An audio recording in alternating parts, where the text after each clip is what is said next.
Mga kalalabs, kain po tayo. Ngayon nga ay magbumukbang ako nitong spring roll.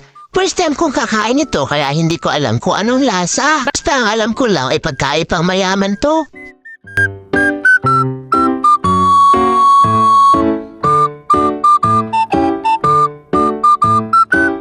Ang akala ko nga nung una ay katulad to ng lumpia na may karneng kasama. Pero bakit ganoon pagkagat ko ay gulay agad at may carrots pa? Ala ko ba pagkain pang mayaman to pero bakit puro hilaw naman ang laman? Di pa naman ako kumakain ng hilaw na gulay lalo na tong carrots. Pero dahil bumukbang tayo ngayon at gusto ko matikman tong spring roll, bawal maging maselan ngayon. Patuloy mawari ko anong lasa dahil puro hilaw ang laman. Ang nalalasahan ko lang dito ay yung may mangga.